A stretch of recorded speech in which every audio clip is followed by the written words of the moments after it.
Salam kasih dalam anugerah Tuhan kita Yesus Kristus. Bapak Ibu, Pak Oma, adik-adik saudara sekalian, hari ini saya akan membawakan program doa keluarga GKI Delima hari Jumat 2 September 2022. Bulan September ini saya akan membawakan seri tentang hidup bijaksana atau rangkaian kitab Amsal akan saya bawakan dalam program Sapaan Gembala dan Doa Keluarga. Hari ini bukan awal dari rangkaian seri tersebut. Saya akan membawakan tema bijak dalam bersikap. Sebelumnya mari kita akan berdoa. Terima kasih Tuhan. Di hari kedua bulan September ini kami kembali bersama-sama akan membaca merenungkan firman Tuhan dalam program doa keluarga. Kami bersyukur untuk kesempatan yang baik. Berikan kami hati Tuhan senantiasa rindu mendengarkan firman-Mu dan juga terus diperbaharui dengan kebenaran firman itu agar hidup kami semakin berkenan kepadamu. Sabdalah Tuhan, kami siap menerimanya dalam nama Tuhan Yesus kami berdoa. Amin. Firman Tuhan yang saya pilihkan untuk kita baca mengawali seri kitab Amsal ini, saya membaca dari pasal pertama ayat 1 sampai dengan ayat yang ke-7. Kitab Amsal pasal 1 ayat 1 sampai 7. Tapi saudara juga boleh menyimaknya ya. Tujuan Amsal ini. Itu judul yang ditulis oleh Lembaga Alkitab Indonesia. Amsal-amsal Salomo bin Daud, Raja Israel. Untuk mengetahui hikmat dan didikan. Untuk mengerti kata-kata yang bermakna. Untuk menerima didikan yang menjadikan pandai, serta kebenaran, keadilan, dan kejujuran, untuk memberikan kecerdasan kepada orang yang tak berpengalaman, dan pengetahuan serta kebijaksanaan kepada orang muda. Baiklah orang bijak mendengar dan menambah ilmu, dan baiklah orang yang berpengertian memperoleh bahan pertimbangan. Untuk mengerti amsal dan ibarat, perkataan dan teka-teki orang bijak. Takut akan Tuhan adalah permulaan pengetahuan. Tapi orang bodoh menghina hikmat dan didikan. Ayat 5 yang jadi dasar perenungan kita. Baiklah orang bijak mendengar dan menambah ilmu. Dan baiklah orang yang berpengertian memperoleh bahan pertimbangan. Bapak, Ibu, dan Saudara yang dikasihi oleh Tuhan, kitab Amsal merupakan kumpulan kitab kebijakan yang dalam pemahaman iman Kristiani bahwa melalui kitab Amsal ini Tuhan bersabda menyampaikan pesan-pesannya dalam hikmat yang sudah dirumuskan. Dalam hal ini adalah Amsal Salomo. Siapakah Salomo? Salomo adalah anaknya Daud, raja yang begitu luar biasa diberikan hikmat oleh Tuhan. Kalau bapaknya menuliskan hikmat Tuhan dalam bentuk mazmur, puji-pujian, lirik lagu, kalau Salomo menuliskan hikmat Tuhan dalam kumpulan kitab Amsal. Menarik bagi saudara, di pasal 1 ini dijelaskan dengan rinci, dengan mendetail apa saja yang menjadi latar belakang dan tujuan penulisan Amsal-Amsal tersebut. Menjadi perhatian kita bahwa penulisan Amsal ini menjadi sebuah acuan bagaimana orang menjalani kehidupannya.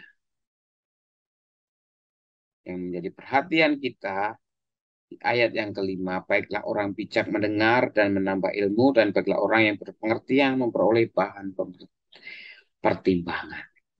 Jadi jelas sekali bahwa di sini dikatakan oleh pengamsal bahwa kalau kita ingin bersikap dalam hidup secara bijak, maka kita harus banyak mendengar. Kita harus banyak belajar. Menambah ilmu artinya kita banyak untuk memperkaya diri.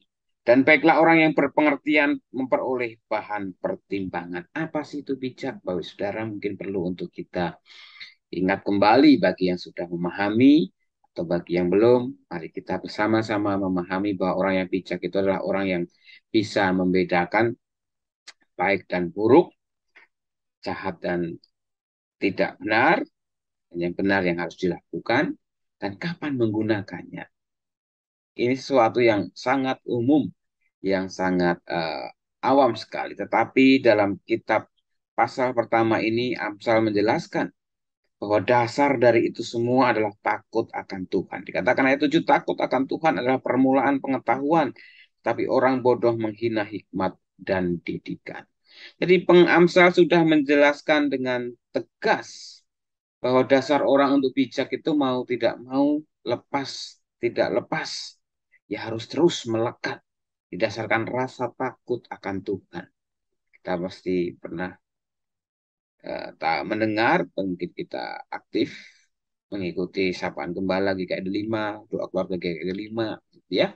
Bahwa takut akan Tuhan bukan ketakut yang seperti orang ketakutan setan atau ketakutan karena terancam bahaya, tidak, tetapi sebuah ketertundukan rasa hormat kepada Tuhan sehingga kita mau mengikuti atau menuruti apa yang menjadi perintahnya, kehendak. Jadi Bapak kasih dalam Tuhan Yesus Kristus, bagaimana kita bersikap bijaksana yang utama dan pertama didasarkan rasa hormat dan takut kepada Tuhan. Artinya kita harus terus banyak mencari kebenaran firman Tuhan menjadi dasar untuk kita diperkaya, mendapatkan ilmu, mendapatkan pengertian. Dikatakan tadi orang yang bijak adalah orang yang mau mendengar dan terus mau belajar. Jadi sumber utama yang didengarkan, yang menjadi resource, referensi belajar adalah Alkitab, firman Tuhan. Kenapa? Karena dengan Alkitab itu kita mendapatkan petunjuk, mendapatkan pesan-pesan, nasihat-nasihat daripada Tuhan.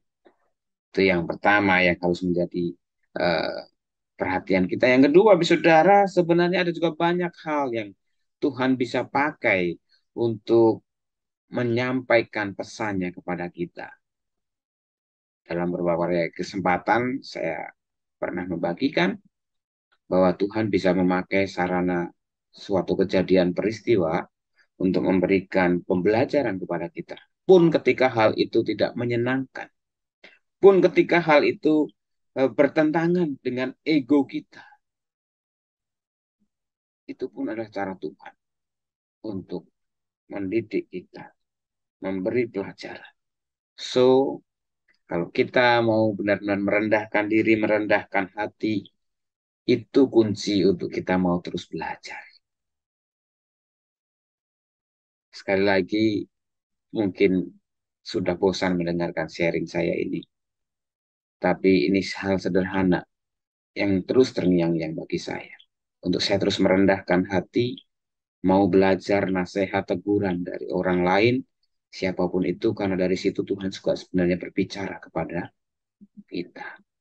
Waktu itu saya masih belajar teologi, MDiv di Duta Wacana.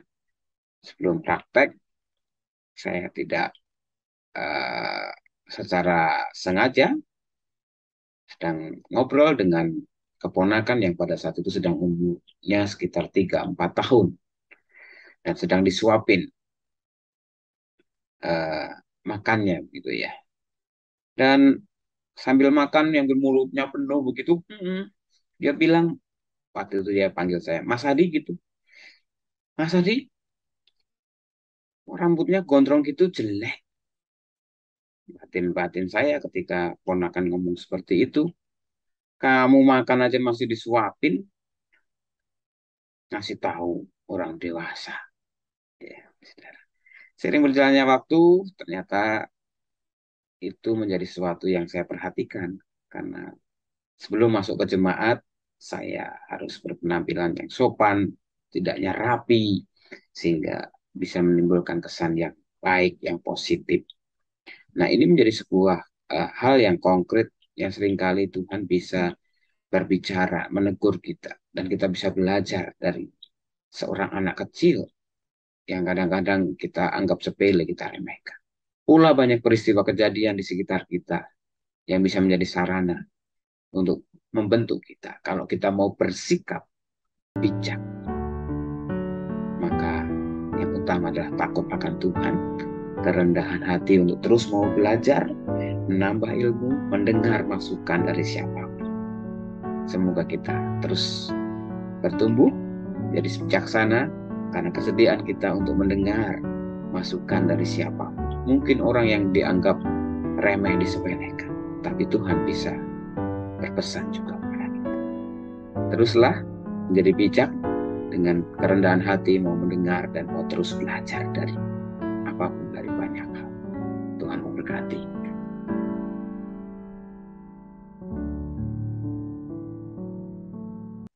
Kita berdoa. Bapa di surga, kami bersyukur hari ini kami kembali boleh diingatkan akan firman Tuhan, di mana kami bersikap bijak adalah kami mau terus mendengar dan mau belajar. Dan terus belajar mempertimbangkan banyak hal, terutama ketika kami diperhadapkan pada situasi-situasi sulit harus membuat keputusan. Tuhan tolong. Kami berdoa pada hari ini, Tuhan terus memberkati setiap karya kehidupan, studi, pekerjaan, pelayanan, kehidupan keluarga, rumah tangga. Secara khusus juga kami berdoa